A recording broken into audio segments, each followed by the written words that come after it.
भारत माता की जय। भारत माता की जय। जय श्री राम, जय श्री राम, जय श्री राम, जय श्री राम। स्वामी जी का स्वागत है। टिहरी लोकसभा क्षेत्र की इस सभी क्षेत्रों का एक जो जंक्शन है, एक गेटवे है विकासनगर क्षेत्र में। हम सब के बीच में हम जिनको सुनने के लिए अभी यहाँ आए हैं, भारतीय जनता पार्टी के राष्ट्रीय अध्यक्ष, करोड़ों करोड़ों कार्यकर्ताओं के और जनता के प्रेरणा स्रोत, कुशल संगठनकर्ता, जिनका एक व्यापक अनुभव,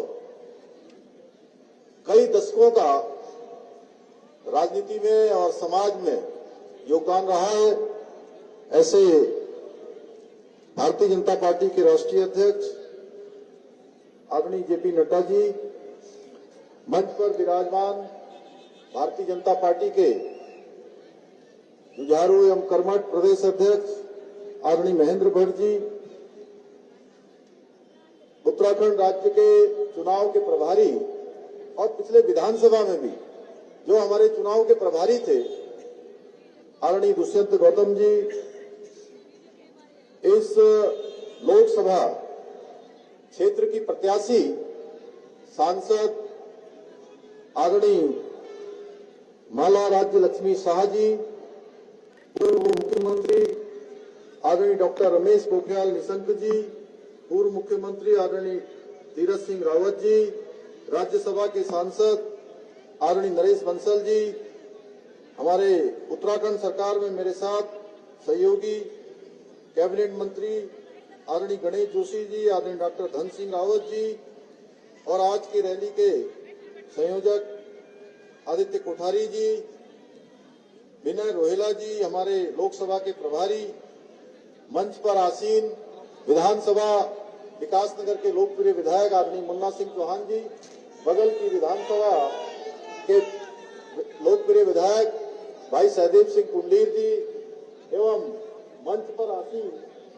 भारतीय जनता पार्टी के हमारे सभी वरिष्ठ पदाधिकारीगण, सभी नेतागण और इस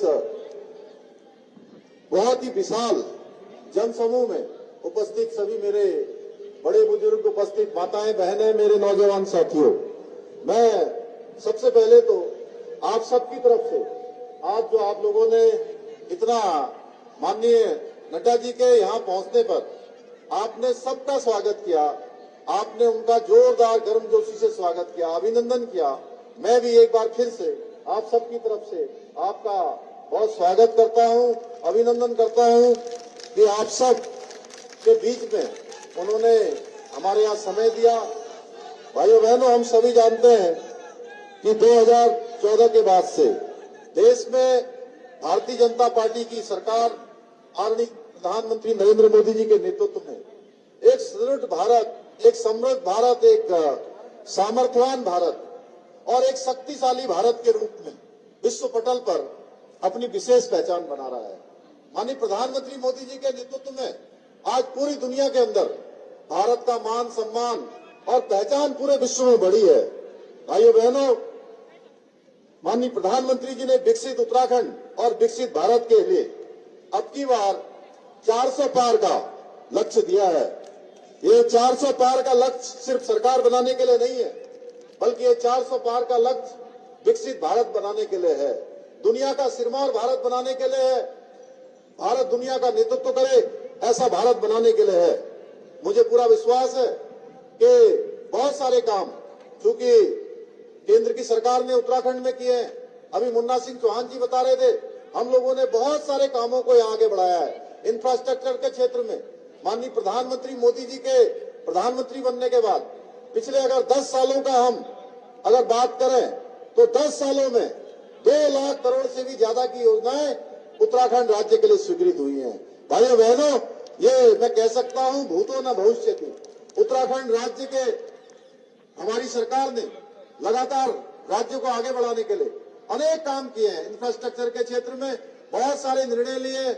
यूसीसी जैसा महत्वपूर्ण जो हमारी पार्टी का देश आजादी के बाद से लेकर हमेशा एक संकल्प रहा है, वो सौभाग्य हमको आदरणीय नड्डा जी के कारण, हमारे अध्यक्ष जी के कारण हमारे राज्य को मिला।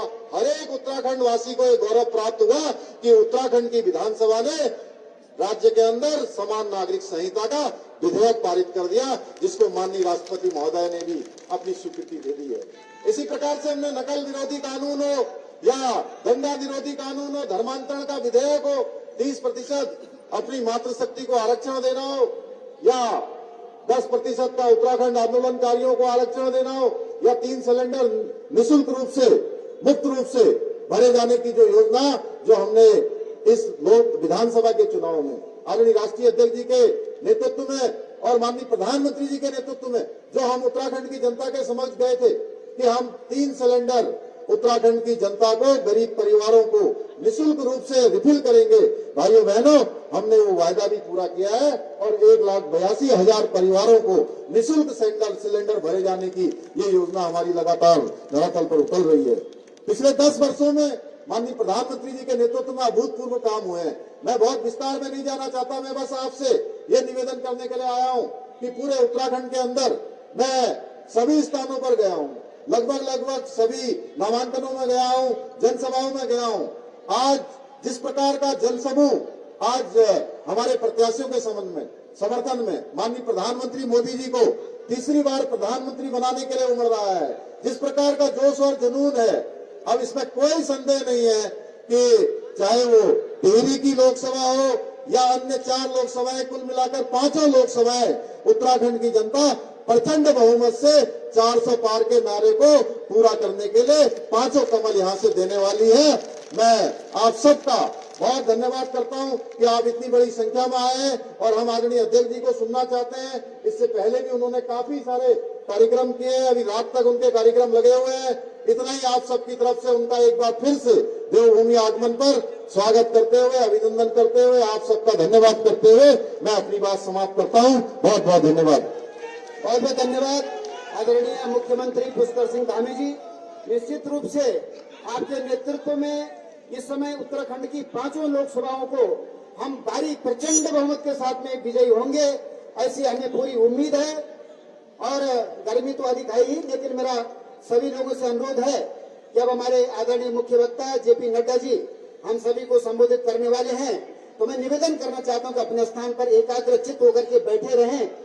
जैसा कि आदरणीय नड्डा जी का उत्तराखंड से गहरा लगाव है, मैं विनम्र अनुरोध करता हूं कि आपके नेतृत्व में भारतीय जनता पार्टी लगातार उन्नति कर रही है। पूरे देश में दक्षिण पूर्व से लेकर पश्चिम, उत्तर से दक्षिण तक विस्तार हो रहा है। आदरणीय जेपी नड्डा जी।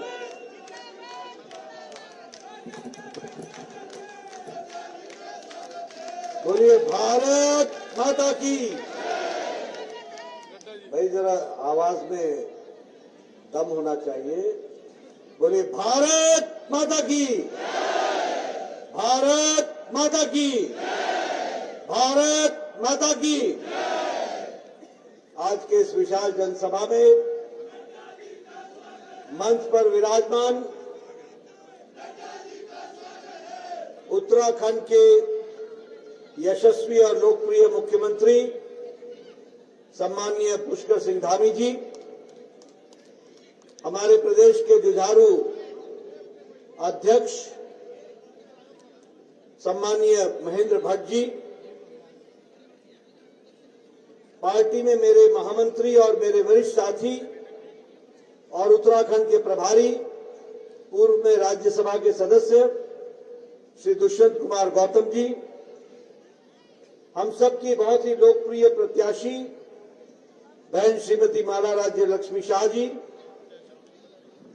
डॉक्टर रमेश पोखरियाल निशंक जी, हमारे वरिष्ठ साथी तीर्थ सिंह रावत जी, पूर्व मुख्यमंत्री और मेरे वरिष्ठ साथी नरेश बंसल जी, राज्यसभा के सांसद हमारे गणेश जोशी जी, आप सबके बहुत ही लाडले और प्यारे विधायक मुन्ना सिंह चौहान जी,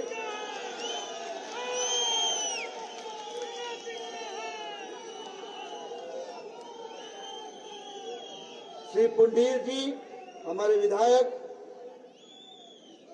गणेश जोशी जी, आदित्य कोठारी जी, धन सिंह रावत जी, श्रीमती नीलू देवी जी, विनय रोहेला जी, श्रीमती मधु चौहान जी, सम्मानित मंच और इतनी बड़ी संख्या में एकत्र आए देवी और सज्जनों, मेरे युवा साथी और मीडिया के मेरे साथी, प्रिंट मीडिया और इलेक्ट्रॉनिक मीडिया के मेरे साथी, मुझे आज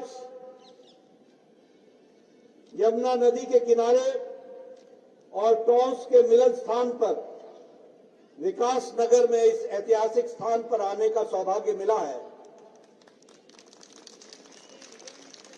जिस गर्मजोशी से आपने मेरा और मुख्यमंत्री जी पुष्कर सिंह धामी जी का स्वागत किया है, उसके लिए सबसे पहले तो मैं आप सबको बहुत बहुत धन्यवाद देता हूं। जो प्यार आपने दिखाया है मित्रों, यह देवभूमि है, देवी देवताओं की भूमि है और पड़ोस का लगा हुआ हमारा राज्य और मेरा राज्य वह भी देवभूमि है और देवतुल्य लोग हैं। आप सभी देवतुल्य लोगों को मेरा बहुत बहुत नमस्कार। ये कर्मभूमि भी है और कर्मभूमि के साथ साथ यह वीर भूमि भी है, वीरों की भूमि है। जब जब देश पर खतरा आया है, उत्तराखंड के लोगों ने, वीरों ने हमेशा दुश्मनों को मुंह तोड़ जवाब दिया है। ऐसी वीर भूमि को मैं नमन करता हूं और आपसे प्रेरणा लेता हूं। मुझे इस बात की भी खुशी है कि जब मैं वीर भूमि बोलता हूं तो मुझे दिल को बहुत संतोष भी मिलता है कि यह हमारे प्रधानमंत्री नरेंद्र मोदी जी ही ऐसे नेता रहे जिन्होंने 40 साल से आपकी डिमांड, वीरों की डिमांड, 1 रैंक 1 पेंशन, इसको अगर धरती पर लागू किया तो प्रधानमंत्री मोदी जी ने लागू किया। मित्रों, चुनाव की बेला है। हम आपसे एक बात जरूर कहना चाहते हैं। आप जरूर माला राज्यलक्ष्मी शाह जी को आप चुनाव जिताएंगे, लेकिन यह जीत व्यक्तिगत इनकी जीत नहीं है। यह जीत जिस राजनीति को नरेंद्र मोदी जी ने देश में प्रतिपादित किया है,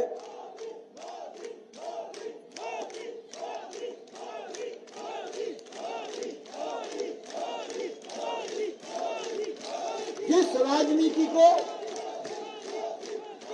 राजनीति को मोदी जी ने प्रतिष्ठापित किया है, उस राजनीति को आपका आशीर्वाद और आपका समर्थन चाहिए। इस कारण से मैं आया।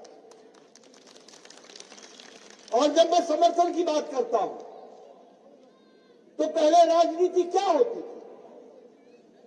राजनीति होती थी भाई को भाई से लड़ाओ, जातिवाद के आधार पर वोट मांगो,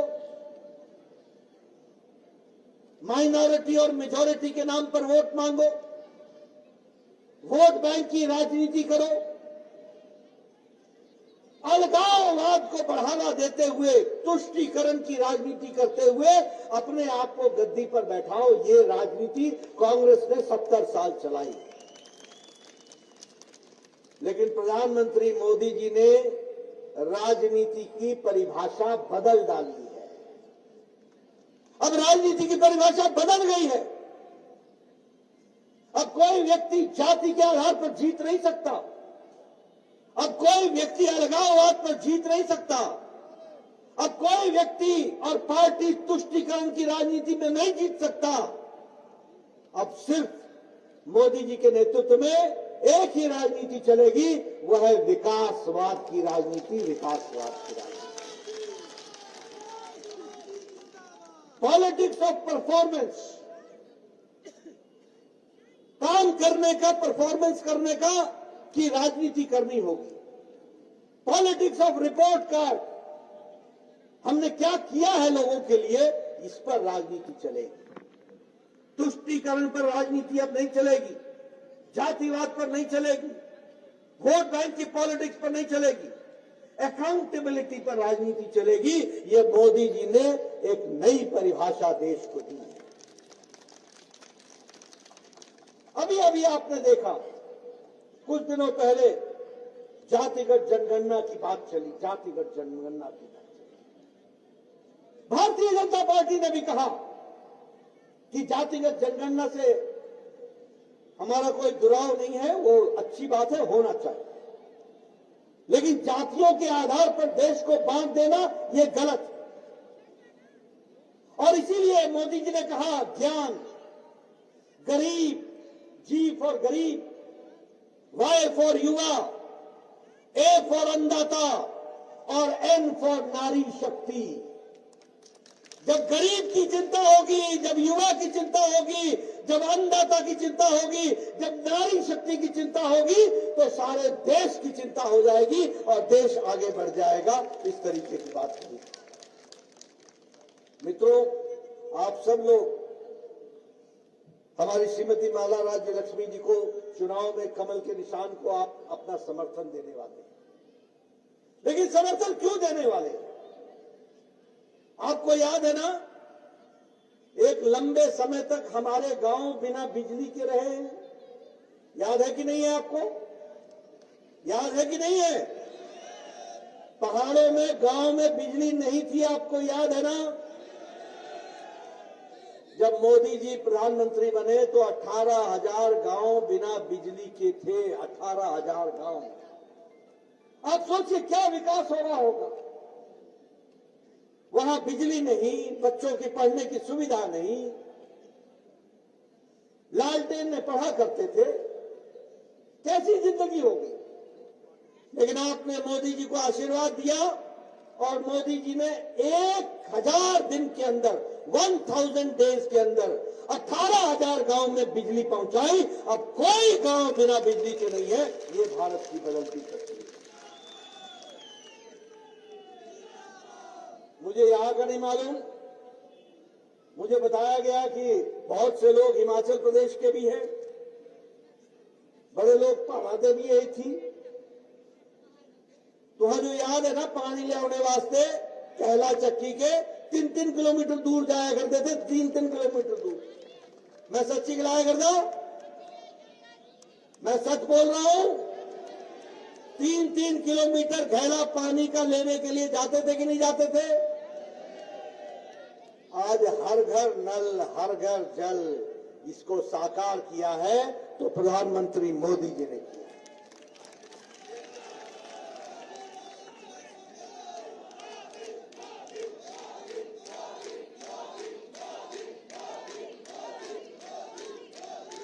हमारी बहनें यहां बैठी हैं।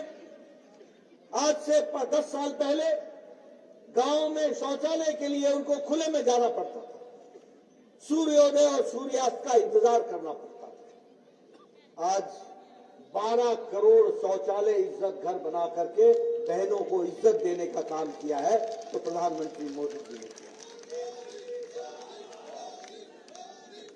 ये विकास नगर तो मैदानी इलाका है, लेकिन आप सब लोग बड़े दूर दूर गांव से आए हैं।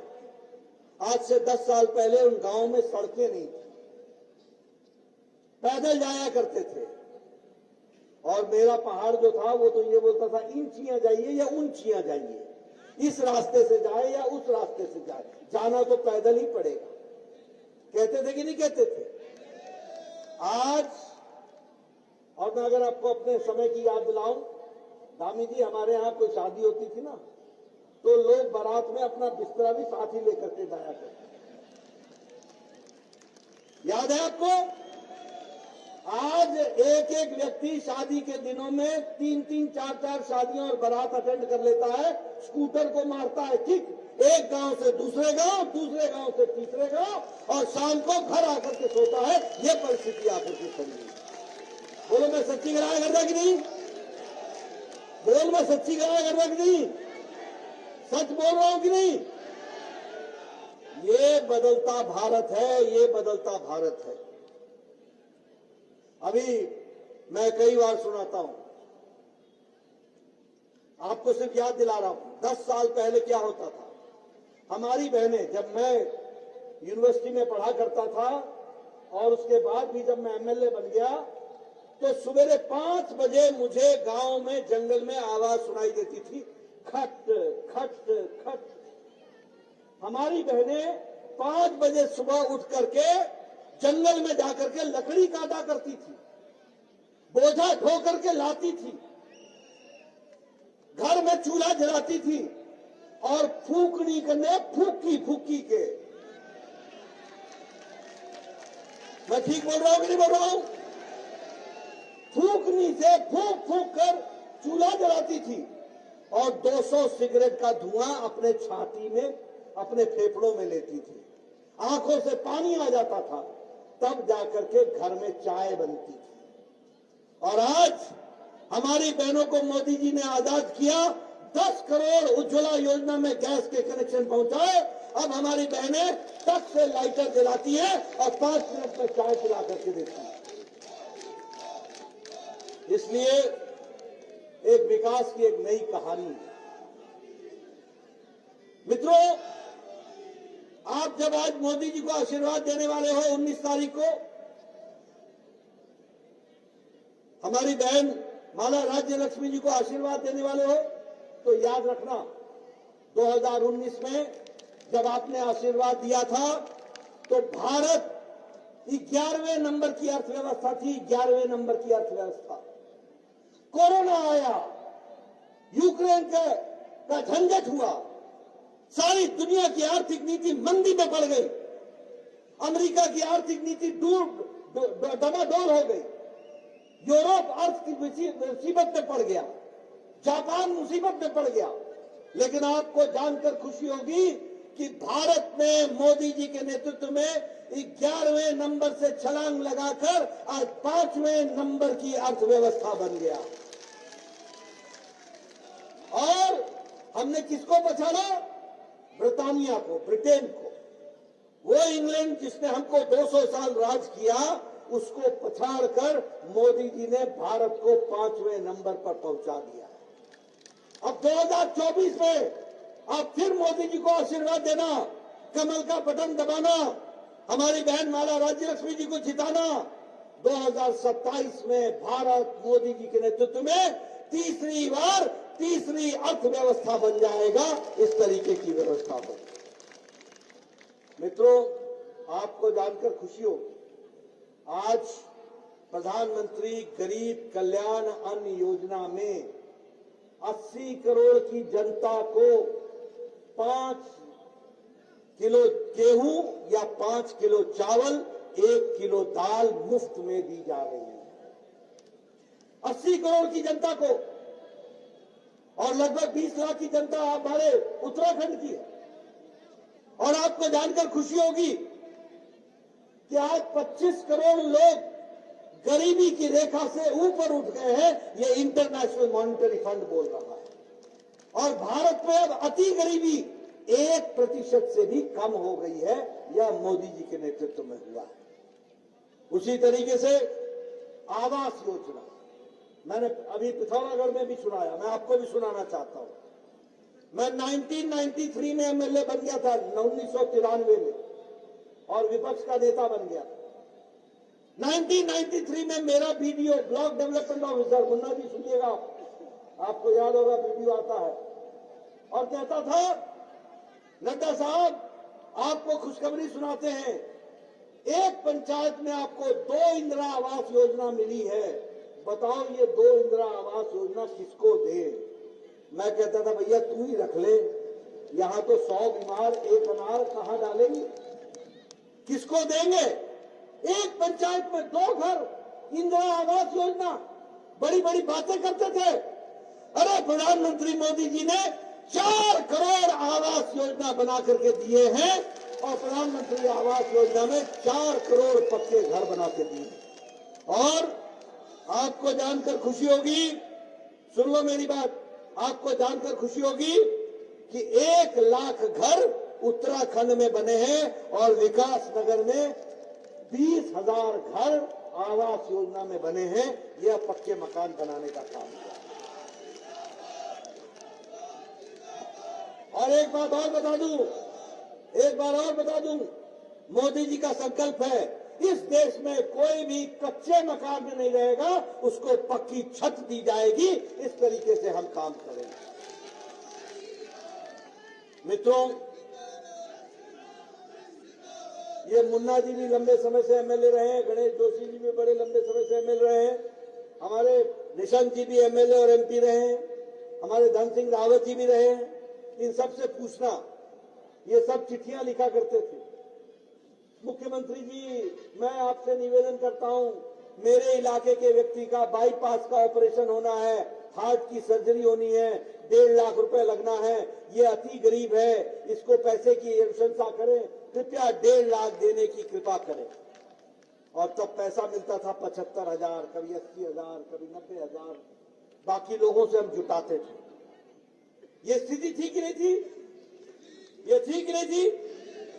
मोदी जी के नेतृत्व में उन्होंने कहा, मैं स्वास्थ्य मंत्री था, उन्होंने कहा नड्डा कुछ बड़ा सोचो, और प्रधानमंत्री जी ने तय किया, भारत के 55 करोड़ लोग, 40% की आबादी जो गरीब आबादी थी, कौन थे ये लोग? 55 करोड़ लोग, रिक्शा वाला, ठेले वाला, सब्जी वाला, लिफ्ट मैन, बस का ड्राइवर, बस का क्लीनर, ट्रक का ड्राइवर, ट्रक का क्लीनर, बाल काटने वाला, कपड़े सिलने वाला, ऐसे गरीब लोग, कूड़ेदान से प्लास्टिक इकट्ठा करने वाला, ऐसे गरीब लोगों को, 55 करोड़ लोगों को मोदी जी ने आयुष्मान भारत में 5 लाख रुपए सालाना गंभीर बीमारी से लड़ने का इलाज। और हमारी उत्तराखंड की सरकार ने अटल आयुष्मान भारत को शुरू करके जो बच गए थे उनको भी आज इलाज मुफ्त कर दिया है और उनको भी इलाज की व्यवस्था की गई। आप बोलो, ये खुशहाल उत्तराखंड है कि नहीं है? खुशहाल उत्तराखंड है कि नहीं? गरीबों का मुफ्त में इलाज हो रहा है कि नहीं हो रहा है? आयुष्मान भारत लागू हुआ कि नहीं हुआ? आपको मालूम है 5,20,000 परिवार हैं जो आयुष्मान भारत से जुड़े हुए हैं और उनको उसके साथ जोड़ा गया। उसी तरीके से हेल्थ में 250 करोड़ रुपए बजट था, आज 500 करोड़ रुपए पुष्कर सिंह धामी जी के नेतृत्व में बजट हो गया है। उसी तरीके से मनरेगा में 33,000 करोड़ था, आज 64,000 करोड़ रुपए हो गया, दुगने के बराबर हो गया। और उसी तरीके से प्रधानमंत्री मोदी जी ने सिर्फ सेंट्रल फंड में धामी जी को आशीर्वाद के रूप में उत्तराखंड को 41,000 करोड़ रुपए का सेंट्रल फंड भी दिया है, यह भी किया गया है। मैं ये भी बताना चाहूंगा कि जब हम कहते हैं कि मोदी जी ने देश की परिभाषा बदल दी है, तो आपको ध्यान में रखना चाहिए, पहले हम बोला करते थे ये बॉर्डर के गांव जो हैं ये अंतिम गांव है, बोलते थे कि नहीं बोलते थे कि ये गांव देश के अंतिम गांव है। मोदी जी ने कहा नहीं, ये देश के अंतिम गांव नहीं है, ये देश के पहले गांव है, ये पहला नंबर का गांव है और इनका विकास करना हमारा काम है। वाइब्रेंट विलेज के तहत 758 करोड़ रुपए खर्च हो रहे हैं। आप बताइए, कर्णप्रयाग से ऋषिकेश तक रेलवे लाइन बन रही है कि नहीं बन रही है? और उसका काम शुरू हुआ कि नहीं? प्रधानमंत्री जी ने 16,000 करोड़ रुपए उसके लिए दिए। 4 धाम की सड़क के लिए जिसमें 601 किलोमीटर बन गया है, उस पर भी लगभग 800, उस पर भी 12,000 करोड़ रुपए खर्च हो रहे हैं। केदारनाथ का धाम का जो रिकंस्ट्रक्शन हुआ है वो भी आप सबके सामने है। इसलिए हर दृष्टि से विकास का काम चल रहा है। आज हर गांव को पक्की सड़क से जोड़ा जा रहा है, ऑल वेदर रोड बनाया जा रहा है। अगर मैं वंदे भारत की बात करूं तो देहरादून दिल्ली वंदे भारत 3 घंटे में पहुंच जाती है। उसी तरीके से देहरादून लखनऊ, यह भी वंदे भारत ट्रेन। यानी विकास के दृष्टि से हम हर दृष्टि से आगे बढ़ने का प्रयास कर रहे हैं। और मुझे खुशी है और ये बताते हुए खुशी हो रही है कि पुष्कर सिंह धामी जी के नेतृत्व में भी उत्तराखंड उसी तीव्र गति से मोदी जी का आशीर्वाद लेकर के आगे बढ़ रहा है। और मोदी जी ने कहा है कि यह शताब्दी का तीसरा दशक ये उत्तराखंड का दशक होगा, उत्तराखंड के विकास का दशक होगा। और इसीलिए हमको विकास की दृष्टि से अपने आप को जोड़ करके आगे बढ़ने की जरूरत है। मित्रों, मैं अगर विकास की कहानी बताने लगूं तो एक लंबी लिस्ट है जो बता सकता हूं, चंद शब्दों में नहीं बताया जा सकता। लेकिन जो भारत कभी पिछलग्गू भारत कहलाता था, आज मोदी जी के नेतृत्व में दुनिया में अग्रगणी देशों में आकर के खड़ा हो गया और भारत की आवाज बनी है। इसको भी हमको समझना। बोलिए, मोदी जी को आशीर्वाद मिलेगा ना? पूरी ताकत से मिलेगा ना? 19 तारीख को आप माला राज्य लक्ष्मी जी को जिताएंगे ना? पूरी ताकत से जिताएंगे ना? अब मैं आपको कांग्रेस का भी हाल सुना देता हूं। आजकल ये इंडी अलायंस सुना है कि नहीं सुना? ये जो इंडी अलायंस है ना, ये जो गठबंधन है, ये गठबंधन किस बात का गठबंधन है? ये गठबंधन दो बातों का है। एक तरफ मोदी जी बोल रहे हैं कि भ्रष्टाचार को हटाएंगे और भ्रष्टाचारी को समाप्त करेंगे, यानी उनको जेल में भेजेंगे। बोला है कि नहीं बोला है मोदी जी ने? और दूसरी तरफ इंडी अलायंस भ्रष्टाचारियों को बचाने का जमावड़ा है। आप बताओ, कोयला घोटाला कांग्रेस ने किया था कि नहीं किया था? पनडुब्बी घोटाला किया था कि नहीं किया था? बोफर्स घोटाला किया था कि नहीं किया था? आप बताइए, चीनी का घोटाला किया था कि नहीं किया था? चावल का घोटाला किया था कि नहीं किया था? ऑगस्टा वेस्टलैंड हेलीकॉप्टर का घोटाला किया था कि नहीं किया था? 4G का घोटाला, 3G का घोटाला किया था कि नहीं किया था? यानी आकाश में घोटाला, पनडुब्बी के माध्यम से जल में घोटाला, पाताल में कोयला घोटाला और धरती पर बोफर्स घोटाला। कोई लोग छोड़ा ही नहीं, भ्रष्टाचार ही भ्रष्टाचार किया। और आप बताइए, ये राहुल गांधी बेल पर है कि नहीं है? ये सोनिया गांधी जी बेल पर है कि नहीं है? आप बताइए, ये अखिलेश यादव पर गोमती रिवर फ्रंट का घोटाला का केस चल रहा है कि नहीं चल रहा है? लैपटॉप का घोटाला चल रहा है कि नहीं चल रहा है? आप बताइए, डीएमके के नेता के ऊपर घोटाला का केस चल रहा है कि नहीं चल रहा है? आमदनी से ज्यादा धन का घोटाला चल रहा है कि नहीं चल रहा है? आप बताइए, केसीआर की बेटी कविता पर घोटाला का, शराब घोटाला चल रहा है कि नहीं चल रहा है? वो जेल में है कि नहीं है? आप बताइए, अरविंद केजरीवाल जेल में है कि नहीं है? मनीष सिसोदिया जेल में है कि नहीं है? सत्येंद्र जैन जेल में है कि नहीं है? पी चिदम्बरम बेल पर है कि नहीं है? ये सारे नेता या तो बेल पर हैं या जेल में।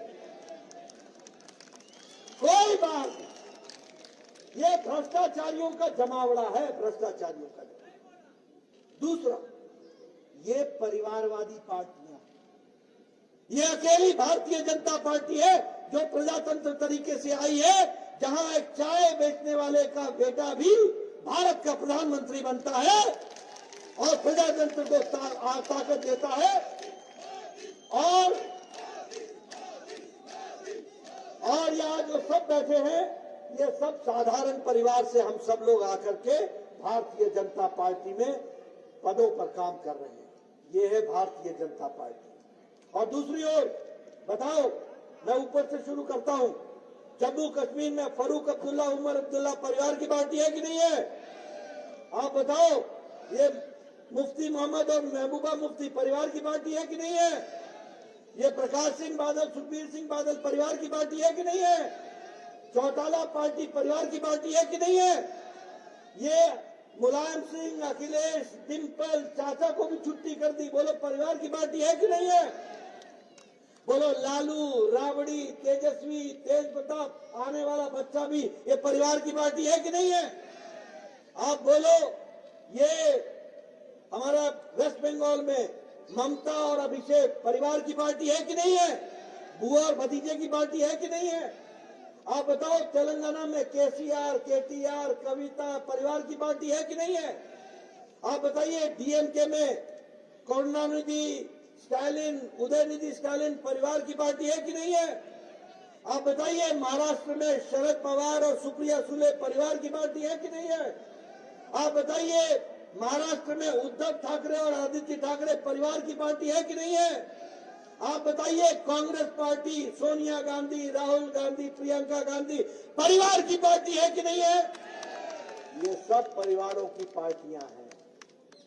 ये सिर्फ परिवार को बचा रही हैं। इनको आपसे कोई लेना देना नहीं है, इनको आपसे कोई मतलब नहीं है।